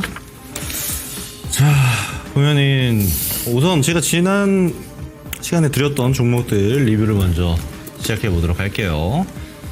자, 우선 APR입니다. 지금 130%가 넘게 상승을 해서 사실 상승률만 보면 굉장히 부담스러운데 APR 실적 보고 계산해 보면 사실 지금의 주가를 계산하더라도 12개월 선행폭 기준으로 20배 안 됩니다. 다른 말로 하면 앞으로도 어닝 서프라이즈 나올 게 거의 뻔하다라고 판단할 수 있는 기업인 만큼 사실 많이 올라갔지만 적정 주가 레벨에 있다라고도 볼 수 있겠고 사실 지금 제가 오프닝 때도 설명드렸습니다만 이제 산업재나 소비재가 고공행진하고 있는 이 구조 바뀔 가능성이 충분히 대선 이후에 있습니다만 사실 대표 종목이라고 볼 수 있는 뭐 APR 같은 종목, 산업재료는 두산 에너빌리티 같은 종목들은 좀 더 끌고 가야 되는 게 지금은 맞는 타이밍이다라고 저는 판단을 하고요. 그리고 실제로 단편적으로 봐도 세계에서 이제 장사 제일 잘하는 플랫폼 아마존에서 1등까지 달렸던 메디큐브를 보유하고 있는 APR이기 때문에 저는 뭐 큰 걱정 안 해도 되는 종목이다라고 판단합니다. 다만 신규 진입은 좀 부담스러운 측면이 있기 때문에 이 점만 이해를 해주시면 될 것 같아요. 자, 다음 목표가는 13만 원 신고가 레벨 이야기를 드려보도록 하겠습니다. 자, 그리고 오늘 제가 준비한 히든카드 만나보겠습니다. 먼저 섹터는요, 지주사입니다. 그리고 사실 최근에 보게 되면 종목 상담에서 간략하게 또 운용령님께서도 많이 설명을 주셨지만 그런 측면들이 지금 시장은 다채롭게 바라보고 있죠. 그동안 많이 못 갔던 또 집중받지 못했던 가지고 있는 청산 가치 대비해서 너무나도 저평가받고 있는 기업들이 대선이 빨리 찾아오면서 아무래도 대선 주자들은 주식 투자자분들의 표와 마음을 얻기 위해서 다양한 이야기들을 하고 있습니다. 대표적으로 보게 되면 뭐 상법 개정도 있겠죠. 또는 배당에 대해서도 어떻게 적극화할 것인가, 또 이걸 어떻게 정책화할 것인가도 구체화해서 이야기가 나오고 있습니다. 그 말인즉슨 지금 대표 주자들이 다음 달이면 얼마 남지도 않았습니다. 다음 주가 되는데 새로운 대통령이 탄생하고 새로운 정부가 탄생할 때 이 금융시장, 특히나 주식시장에 대한 선진화 법안들이 들어올 것으로 예상이 되고 있는 시점이기도 하기 때문에 금융주들을 포함해서 다채로운 가치주들이 상당히 좋은 퍼포먼스를 보여주고 있죠. 특히나 근데 그 와중에서 아직도 안 움직인 애들 같은 경우는 저는 계속 관심 있게 보셔야 되지 않나라고 판단을 하고 있고, 금융주 다음에는 우리가 기존에 알고 있듯이 밸류 프로그램에 대한 모멘텀이 처음에 불어왔을 때 대표적인 게 지주사, 금융, 자동차 부품이었거든요. 물론 사실 여기서 덧붙여서 더 많이 보면 저평가 종목들 굉장히 많습니다. 그러면 이 종목들의 순환매가 발생할 가능성이 상당히 높다라고 판단할 수 있는 거고, 그중에 대표적인 종목을 가져왔다라고 이해를 해주시면 되겠습니다. 후보 종목군 같이 한번 만나보도록 하겠습니다. 네, 좋은 종목들 많죠. 제가 오늘 가져온 종목은 SK입니다. 사실 보면은 이제 SK 같은 경우는 최근에 지주사 안에 계열사들을 통폐합하면서 특히나 반도체, AI에 포함되어 있던 기업들을 통폐합하면서 구조를 좀 개선했던 측면들이 있고, 또 와중에 이제 순차입금을 좀 해결하면서 2조 4천억 정도 해결을 하면서 이걸 가지고 또 앞으로 발생할 현금들에 대해서 배당을 좀 늘리겠다라는 이야기도 같이 등장하고 있기 때문에 계산해 보면은 이제 배당을 한 5.8%까지 예측을 하고 있더라고요.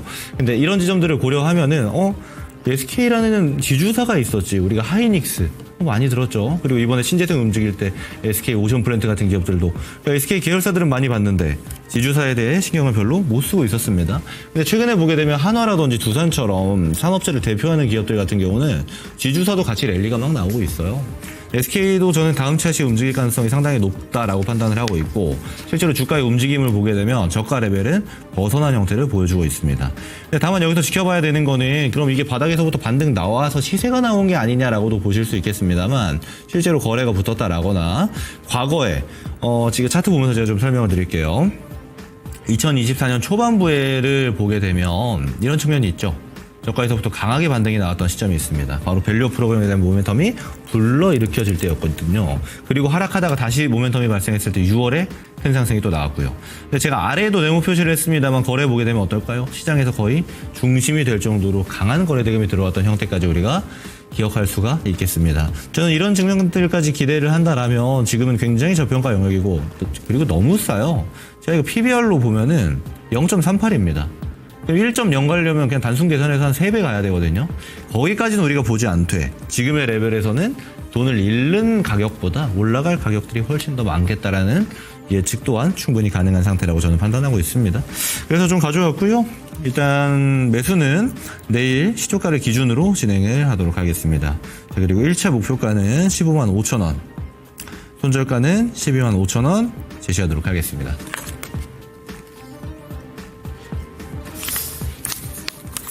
예, 자, 저도 히든 들어가기 전에 리뷰 한 종목 하고 진행하도록 하겠습니다. 오리엔탈 전공이 목표 수익이 좀 달성한 것 같은데요. 좀 천안 제가 1월 달에 언급했는데 아마 중간에 한번 바로 1차 달성하고 다시 밀렸다가 다시 2차 올라온 것 같은데요.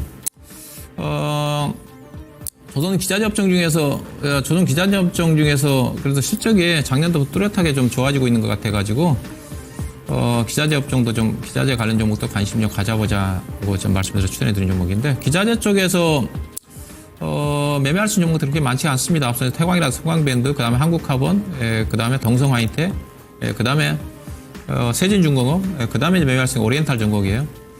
최근에 세진중공업도 주가가 급등을 했고, 뒤늦게 이제 오리엔탈 전공도 주가가 올라갔는데, 이미 주가가 좀 한참 올라갔어야 되는데 왜 이 종목이 주가가 못 가냐면 중성 종목이다 보니까 기업의 그 실적 분석 보고서가 없어요. 저는 분석 보고서 없는 종목을 개인적으로 제가 많이 선호를 하는데, 왜냐면 분석 보고서가 나온 종목들이 이미 주가가 선 반영돼서 올라간 종목들이 많거든요. 저는 개인적으로 제가 과거 제도권에서 뭐 기업 분석 대금이 있었기 때문에 나름대로 제가 추정을 해가지고 회사 측에 전화해서 확인해 보는데, 회사가 실적이 엄청 좋습니다. 지금도 사야 되는 게 회사가 이게 주가가 1분기 실적도 엄청 서프라이즈하게 나왔거든요. 회사가 가이던스가 없어서 제대로 평가를 못 받는데 회사가 1분기 때 영업이익이 82억 나왔어요.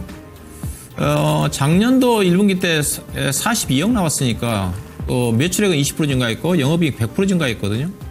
작년도도 회사 연간으로 따지면 2023년도 대비해서 영업이익 100% 증가했고 그러면 추정을 해보면 작년도 1분기에 대비해서 지금 이번 1분기가 거의 100% 증가했지 않습니까? 그러면 올해 작년도 영업이 250억이었잖아요. 그러면 올해 회사 수지장보다 작년 보니까 뭐 대폭적으로 늘었기 때문에 영업이 350억 나옵니다. 단기 수익은 최소 300억 나옵니다. 그러면 300억 나오면 밸류를 계산해 볼 수가 있죠. 발행주수로 나누면 되는 거잖아요. 주당 EPS가 얼마냐?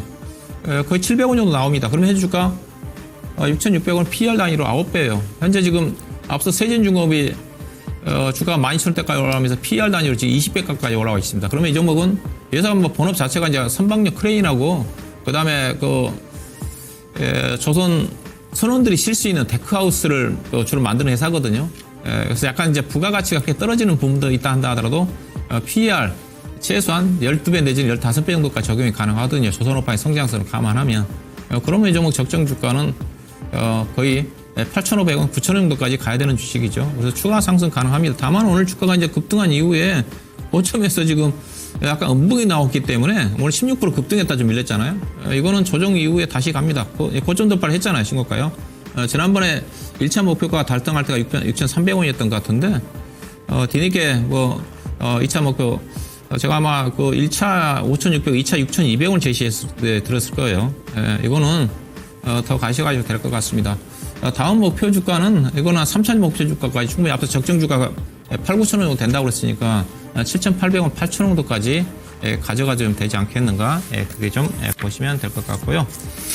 자, 오늘의 히든 종목은 저도 지주사 쪽에서 찾아봤는데 김근호 전문가하고 같이 가지고 나오네요. 당연스러운 거는 종목이 좀 다른 것 같습니다.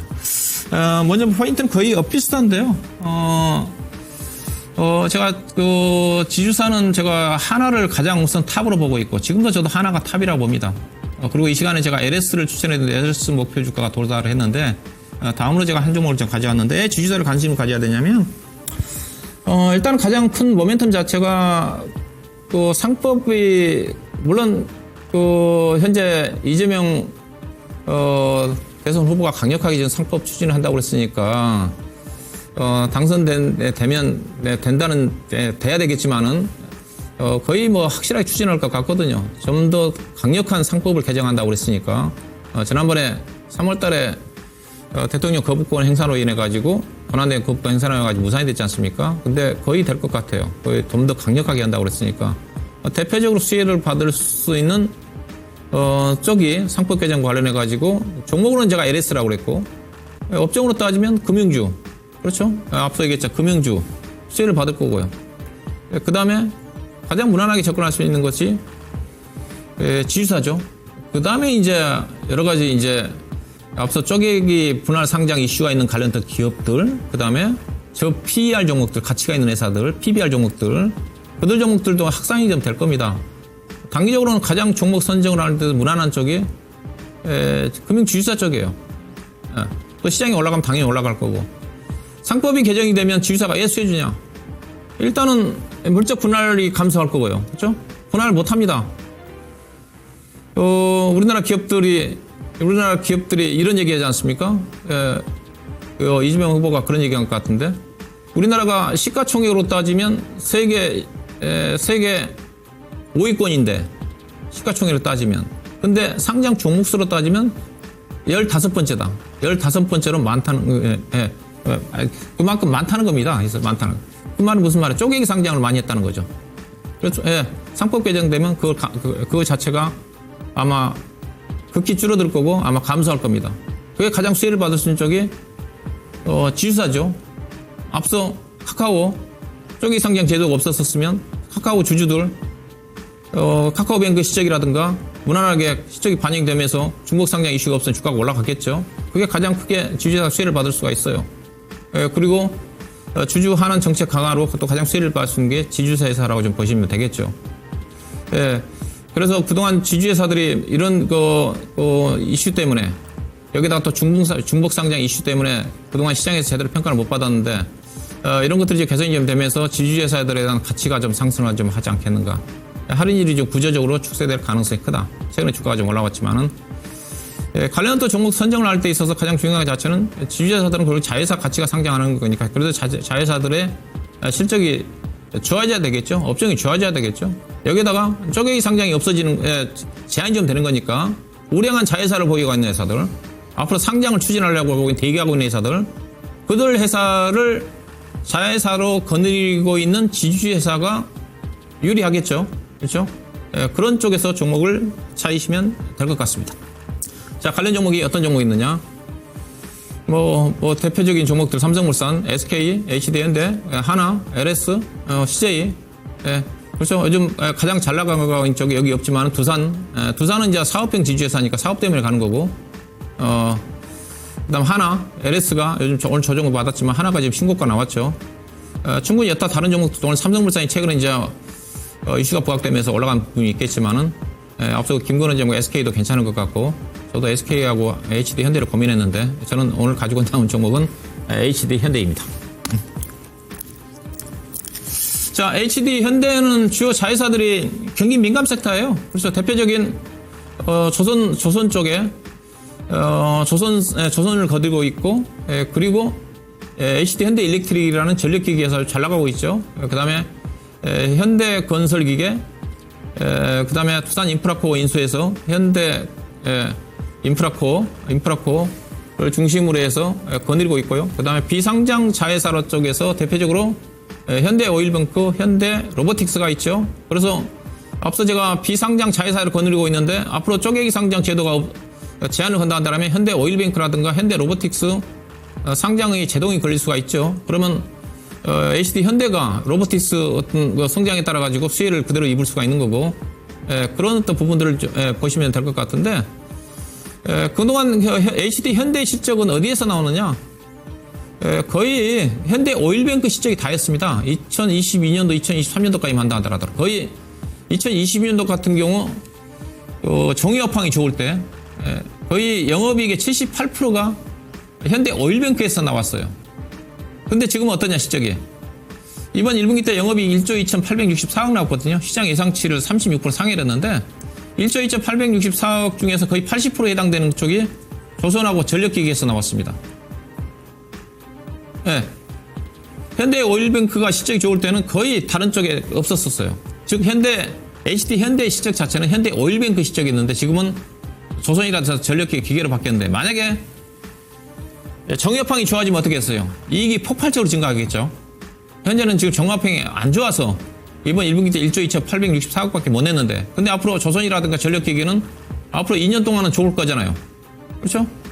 그 사이에 정유업황이 좋아진다 한다면 이익이 거의 배로 늘어난다고 봐야겠죠. 왜냐하면 정유업황이 좋아지면 일적이 단기간에 급증하거든요. 실적 변동성이 크거든요. 근데 이제 예산은 이제 그다음 실적 변동성이 컸던 현대 오일뱅크 실적이 거의 반영되지 않음에도 불구하고 1조 2,864억 정도의 1분기 영업을 냈기 때문에 앞으로 더 좋아질만 남았다. 정유업황 자체가 더 이상 나빠지지 않을 거고, 오늘 SO일도 주가 좀 올랐는데, 그래서 제가 실질 주당 BPS를 계산해 봤더니 주당 현재 주가가 지금 9만 원 아래인데 22만 6천 원 가까이가 되더라고요. 여기는 현대 오일뱅크는 거의 반영을 하지 않았습니다. 비상장 회사들, 현대 로보틱스 가치도 반영되지 않았고, 최근에 주가가 올랐던 조선 주요 자회사들, HD 현대 중공업 중심으로 해가지고 HC 현대 일렉트론 장부 가격과 제가 좀 현재 가격과 비교를 해봤거든요. 그것만 반영한다 하더라도 22만 6천 원이니까 현대 오일뱅크도 적정 가격 반영되지 않았으니까 그렇게 하면 PBR이 0.3배밖에 안 됩니다. 그리고 이 회사가 최근에 3년 동안 주당 평균 배당 수익률이 많을 때는 거의 8% 넘었었고 적게는 4.5%니까 평균 3년 동안 6.2%더라고요. 상당히 배당 수익률이 높습니다. 그런 관점에서 충분히 주목을 해봐도 되지 않겠는가, 그렇게 말씀드리고, 자, 차트 좀 보도록 할 건데요. 이 정도 주가 많이 올랐습니다. 주가 많이 올랐습니다. 해서요.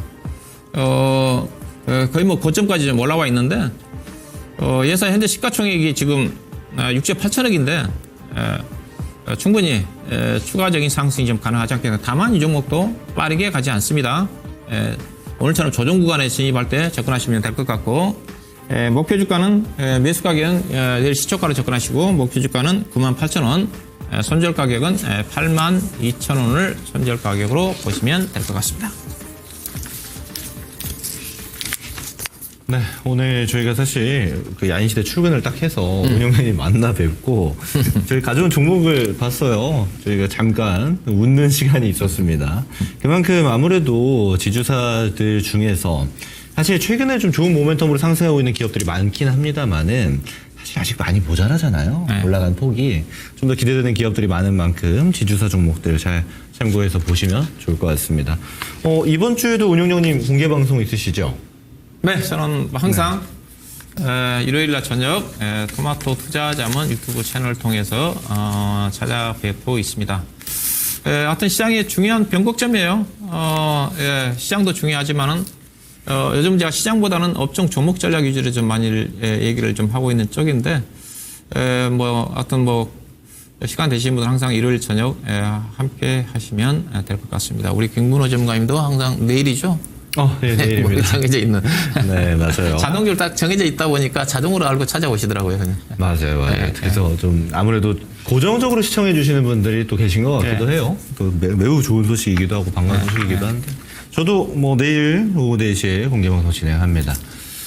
자, 내일 같은 경우는 아무래도 이번 주 내일이 되면은 내일 오전 우리 시간으로 새벽이 되면 엔비디아의 실적 발표가 예정되어져 있고 또 목요일이 되면은 금통위에서 우리나라 기준금리에 대한 결정이 있을 겁니다. 여러 가지 얘기들이 지금 많이 나오고 있는 단계인데 다음 주에 또 대선이 있고요. 그럼 그 단계에 따라서 우리가 어떻게 전략을 수립해야 되는가가 상당히 중요할 것으로 좀 판단이 됩니다. 저도 좀 준비되어져 있는데 내일은 제가 제 유튜브 김근우의 근본투자 유튜브 말고 토마토 증권통 채널에서 오후 4시에 진행할 예정입니다. 특히나 제가 원전이나 바이오 관련 기업들에 대한 팔로우업을 많이 드렸었는데 최근에 원전주도 좋고 오늘 장 보면 바이오도 굉장히 좋죠. 해당은 리뷰도 좀 같이 할 예정이니까 많이들 참여해 주시면 좋겠습니다. 자, 저희가 사실 야인시대 오면 시간이 굉장히 빠르다고 좀 느껴지는 것 같아요. 상담을 또 드리다 보면은 최대한 많이 봐드리려고 하는데도 또 좀 많이 못 봐드리기도 하는데 최대한 또 다음 주에는 저희가 함께하지 못하는 만큼 다다음 주에 다시 와서 여러분들 못 다 드렸던 상담은 이어서 진행하도록 하겠습니다. 자, 인사드리고 마무리하도록 하겠습니다. 네, 고맙습니다. 고맙습니다.